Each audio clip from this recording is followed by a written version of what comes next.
Hello everyone and welcome to the Patch Rundown. Medic here to tell you about all the most important changes that have happened since we last saw the LEC. Since winter, both 13.3 and 13.4 have been released, with 13.4 being the patch we'll play on for the LEC Spring regular season. So let's take a look at some of the main talking points. First up, the Star Forger has returned. The reworked Aurelian soul is enabled with a whole new set of out-of-this-world abilities. I know at least one LEC mid laner who's really happy. This could be a penty kill! It's secured by caps! Aurelian soul's passive lets him gather up Stardust using his abilities, empowering his basic abilities, but also his ultimate. When he's gathered 75 Stardust, Aurelian transforms his usual little meteorite into an extinction-level threat. Alongside providing fuel for our cars, Aurelian Soul has a few other weapons in his arsenal.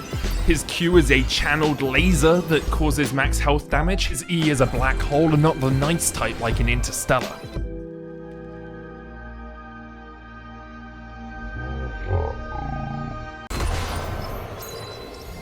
And finally his W lets him soar over Summoner's Rift, repositioning and ganking at light speed.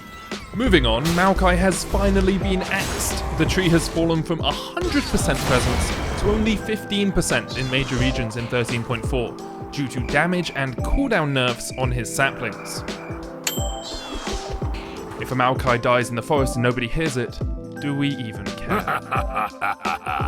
With nerfs to Demonic Embrace's damage against jungle monsters, it feels like the tree is finally dead and buried, and may be joined by a very lonely Amumu too. Staying in the jungle, and some good news for all Lee Sin enjoyers out there. The Blind Monk received buffs to his Q and E on patch 13.3, and has been rising in priority both in the LPL and the LCK. Next up, mid lane, and a little bit of support. The Dark Child Annie has found her bear Tibbers, and together they are tearing up solo queue and pro play. She received some big buffs on 13.3, rocketing her up the priority lists, and with 100% presence in the LCK, I'm pretty certain we'll see Annie making an appearance in the LEC. Get a turn as there's the flash bear. They'll dive on top of Envy, who uses all of his dashes, but he cannot escape. Maybe she can finally break up the marksman support meta we saw emerge in winter. Riot are trying to add a little more variation at least, with nerfs to Umbral Glaive and the tribute support items. Now, will this be enough to entirely shift us over to engage supports?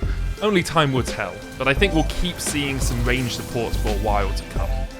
With 2 patches worth of changes, there's a lot up in the air as we approach the first game of spring. Will some underdogs come out of the gate swinging, or will it be business as usual for the teams at the top? We'll soon find out as the teams hit the rift on patch 13.4 for week 1 of the LEC Spring Split.